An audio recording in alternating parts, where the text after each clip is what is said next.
하나님 말씀 민수기 2장 1절에서 34절 말씀입니다. 여호와께서 모세와 아론에게 말씀하여 이르시되 이스라엘 자손은 각각 자기의 진영의 군기와 자기의 조상의 가문의 기호 곁에 진을 치되 회막을 향하여 사방으로 치라.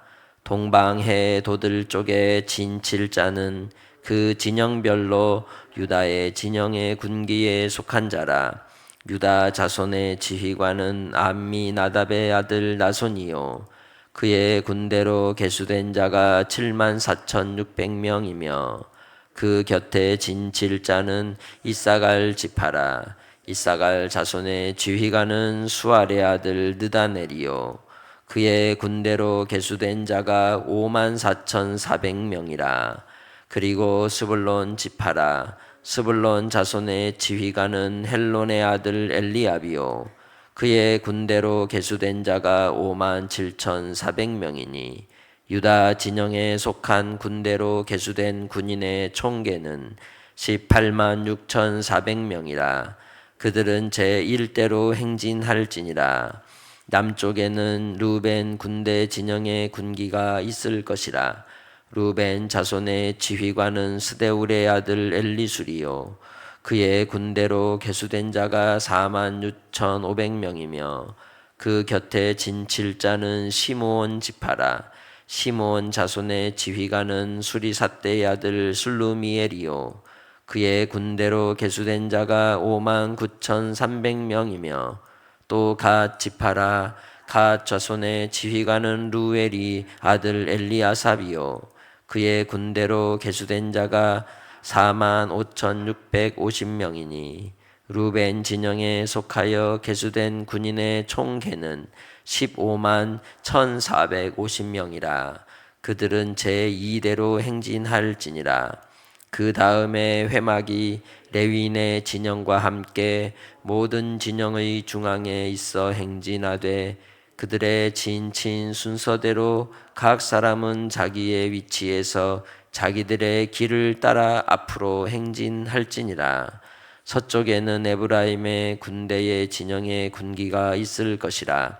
에브라임 자손의 지휘관은 암미후세의 아들 엘리사마요 그의 군대로 계수된 자가 45,000명이며 그 곁에는 므낫세 지파가 있을 것이라. 므낫세의 자손의 지휘관은 브다술의 아들 가말리엘이요 그의 군대로 계수된 자가 32,200명이며 또 베냐민 지파라. 베냐민 자손의 지휘관의 기드오니의 아들 아비단이요 그의 군대로 계수된 자가 35,400명이니 에브라임 진영에 속하여 계수된 군인의 총계는 108,100명이라. 그들은 제3대로 행진할지니라. 북쪽에는 단 군대 진영의 군기가 있을 것이라. 단 자손의 지휘관은 암미삿대의 아들 아히에셀이요 그의 군대로 계수된 자가 62,700명이며 그 곁에 진칠 자는 아셀 지파라. 아셀 자손의 지휘관은 오그란의 아들 바기엘이요 그의 군대로 계수된 자가 41,500명이며 또 납달리 지파라. 납달리 자손의 지휘관은 에반의 아들 아히라요 그의 군대로 계수된 자가 53,400명이니 단의 진영에 속하여 계수함을 받은 군인의 총계는 157,600명이라. 그들은 길을 따라 후대로 행진할지니라 하시니라. 이상은 이스라엘 자손의 그들이 조상의 가문을 따라 계수된 자의 총계는 603,550명이며 레위인은 이스라엘 자손과 함께 계수되지 아니하였으니 여호와께서 모세에게 명령하심과 같았느니라.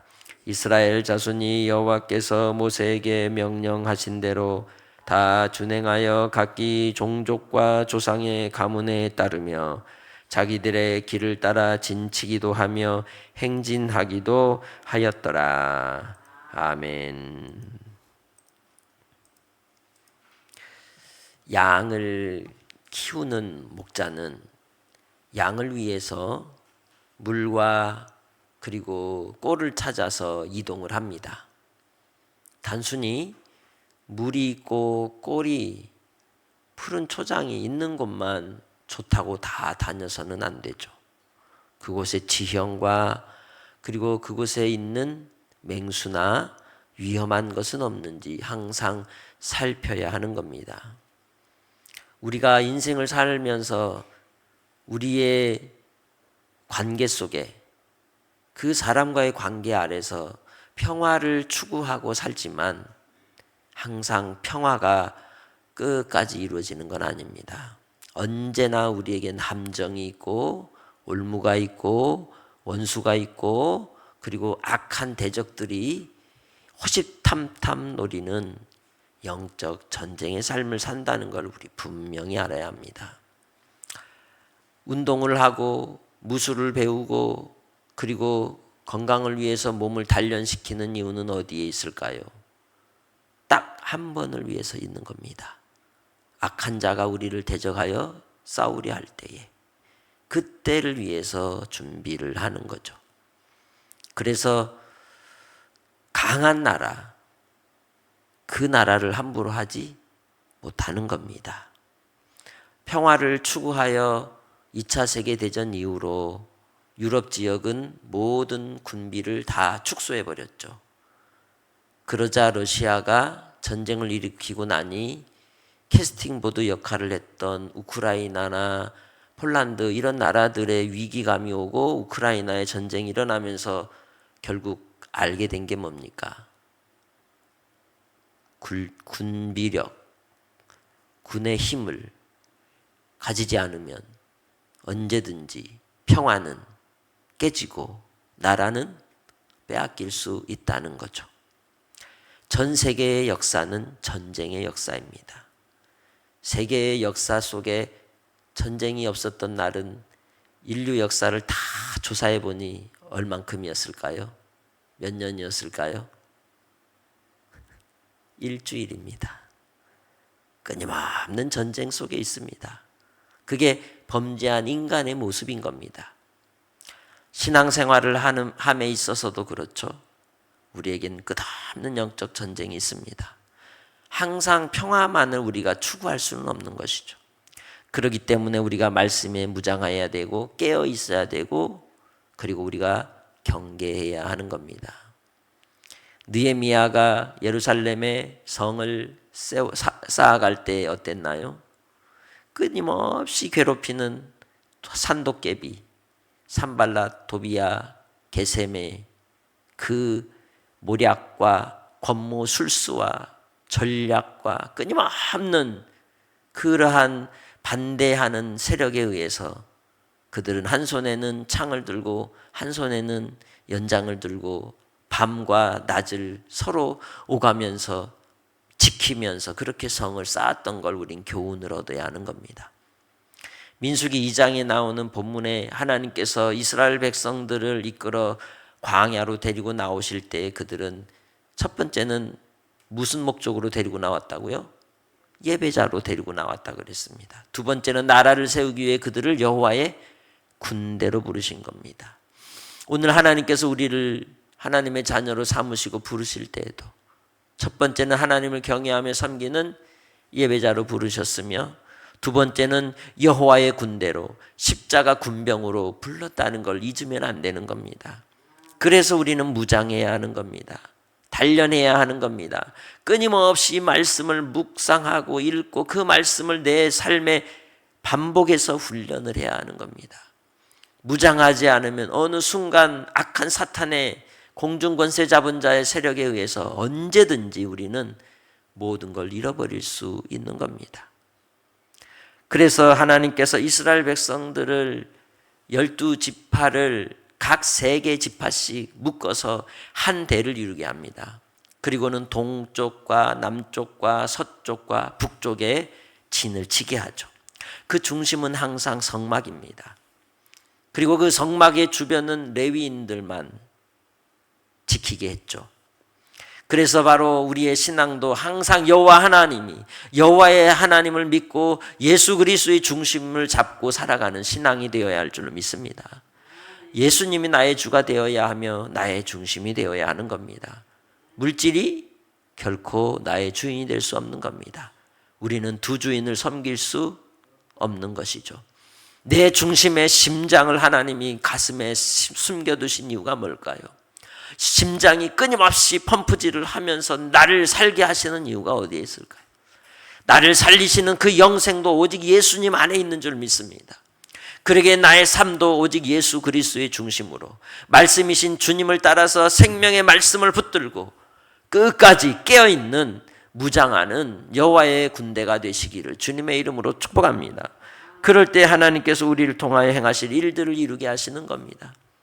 두 번째로 우리는 주님 안에서 대를 이루어야 하는 겁니다. 조직을 이루고 깨어 끊임없이 주님 안에서 함께 모이기를 힘쓰는 하나님의 군사들이 되어야 한다는 것이죠. 하나님께서 이 본문 속에서 우리는 이 네 대를 이룰 때 그들이 뭘 가졌냐? 군기, 깃발을 가졌다는 거예요. 각 지파에 대한 깃발을 가지고 있었고 각 대를 형성하는 깃발을 가지고 있었다는 거예요. 여호와의 군대는 항상 길을 들어야 하는 겁니다. 그래서 여호와 니시의 하나님, 승리의 하나님, 승리 하나님은 여호와의 깃발을 높이 올리시는 하나님이십니다. 모세가 하나님 앞에 기도할 때에 여호수아와 갈렙이 아말렉에 나아가 전투하는 그 과정 속에서 우리가 보면 모세가 손을 올리면 이기고 손이 내려가면 뒤로 밀려나는 그러한 형국을 보지 않습니까? 누가 중요한 거예요? 지휘관이 중요한 겁니다. 그리고 그 지도자의 그 명령을 따라서 일사불란하게 움직여야 하는 것이죠. 그러나 지도자의 말을 듣지 않고 저항하고 또한 반대하고 끌어당기는 자가 있다면 그것은 바로 그러한 공동체를 뭐 하려고 하는 사람들? 무너뜨리려고 하는 사람들이라는 겁니다. 그리고 무장 해제시키려고 하는 자들이라는 거 우리는 알아야 합니다. 이 시대 속에서도 똑같습니다. 북한이 공산화될 때에 교회들은 어떻게 했을까요? 깨어있지 못했습니다. 그래서 그 공산화의 세력에 그대로 동조함으로써 결국은 북한엔 교회가 사라지고 크리스찬들은 남쪽으로 피난을 오든지 아니면 북쪽에서 어떻게 됐어요? 다 죽었어요. 총살당했어요. 여러분은 공산주의가 좋습니까? 우리는 분명히 눈을 뜨고 봐야 합니다. 이 시대를 바라봐야 합니다. 지도자를 끌어내리려고 하는 일들이 무슨 이 성경 안에서 어떤 의미를 갖는지를 우리는 분명히 알아야 됩니다. 누가 진짜 지도자인지를 하나님이 누구를 세우셨는지 우리는 봐야 하는 겁니다. 본문 속에서 하나님이 모세를 세우셨을 때 얼마나 많은 사람들이 모세를 대적했습니까? 그들은 자기들도 지도자가 될 수 있다고 외치면서 대적을 했습니다. 그때마다 하나님은 그들을 심판하셨죠. 이를 통해서 하나님이 보이시고 나타내시는 뜻이 뭘까요? 오직 하나님이 우리의 신앙의 중심이 될 때 우리의 삶을 통해 믿음으로 가는 그 길이 반듯하게 싸워 이기는 삶으로 나아가게 되는 줄 믿습니다. 그래서 하나님께서 이 유다 백성들을 12지파를 세 대씩 묶어서 나가되 제일 앞에는 법궤가 제사장들이 메고 나아갑니다. 행진할 때 혹은 전쟁에 나갈 때 그랬다는 거예요. 법궤를 앞세웁니다. 그리고 제사장들이 나아갑니다. 죽어도 누가 먼저 죽어요? 제사장들이, 법궤를 맨 자들이 죽는 겁니다. 그러나 누가 함께 하심으로, 하나님이 함께 하심으로 주님의 뜻이 이루어지는 역사를 나타내실 줄 믿습니다. 그리고 그 뒤를 동쪽에 유다 지파를 중심으로 한 1대가 따르고, 그리고 그 다음 2대로서 따르는 르우벤 지파의 2대가 따르고, 그리고 레위 자손들을 통하여 하나님의 성물을 맡은 게르손, 고핫, 무라리 자손이 그 중앙을 따르고, 그리고 그 세 번째 때로 바로 하나님 앞에서 부름받은 베냐민, 므낫세, 에브라임의 3대가 따르게 되고, 그리고 그 다음 마지막으로 단지파를 중심으로 한 제4대가 뒤따르면서 행진을 하게 됩니다. 어떨 때? 중앙에서 뭐가 떠오를 때? 불기둥, 구름기둥이 떠오르면 그때 채비를 하고 출발하면 누가 먼저? 법궤를 맨 제사장이 먼저. 그리고 멀찍이 뒤따라 1대, 2대, 레위인 3대, 4대로 이렇게 행진을 했다는 거죠. 체계적으로 무장하고 움직였다는 것을 우리는 볼 수가 있는 겁니다. 왜일까요? 하나님 앞에 부르신 사명을 이루기 위한 것이라는 거예요. 그들에게 있어서 중요한 것은 오직 누구만을 섬긴다? 여호와 하나님만을 섬긴다. 우리의 신앙에 있어서도 누구를 섬기는? 오직 하나님 아버지를 섬기는 신앙의 중심을 따라서 끊임없는 믿음으로 달려가는 성도들이 되어야 한다는 것이죠. 우리의 신앙에는 그 무엇도 끼어들 수 없는 겁니다. 오직 누구만? 하나님만이 나의 주인이시며 나의 참 신이시라는 거예요. 그래서 영생이 무엇이라고 우리는 계속 얘기했습니까? 요한복음 17장 3절, 유일하신 참 하나님과 그의 보내신 자 예수 그리스도를 아는 것이라고 이야기하는 겁니다. 우리는 하나님과 삼일체 하나님밖에 아는 분이 없는 겁니다. 그분 안에서의 사귐 속에서 우리는 중심을 잡고 무장을 하고 영적으로 깨어있을 때에 악한 사단의 세력의 미혹 가운데 승리할 수 있는 줄 믿습니다. 우리에게도 밖으로는 이단의 사이비에 끊임없는 유혹과 핍박과 그리고 또한 미혹으로 인하여 넘어뜨리려 하는 세력들이 있으며, 안으로는 우리 안에 게으름과 나태와 욕심으로 인하여 끊임없이 우리 안에서 도사리고 있는 사단의 미혹이 있기에 깨어있지 않으면 하나님의 뜻을 이루는 일에 나아가지 못하고 주저앉아 버리는 인생들, 울타리가 무너진 우리와 같이 사단의 먹잇감이 되고 마는 불행을 초래하고 만다는 것이죠. 그러기에 오늘 우리는 어떤 삶으로 주님 앞에 서 있어야 하겠습니까? 깨어있기를 원합니다. 오직 하나님을 중심 잡아서 주님 안에 붙어있는 성도들이 되시기를 주의 이름으로 부탁합니다. 항상 알아야 됩니다. 전쟁과 평화가 좋죠. 그러나 평화의 때는 그렇게 오래가지 않는다. 그러니 우리는 뭐 해야 된다? 깨어 싸울 준비해야 된다. 그러면서도 중요한 게 뭐냐? 내 마음의 뭐는 빼앗기지 말아라. 그리스도의 평강. 할렐루야. 평화가 아니라 뭐예요? 평강이에요.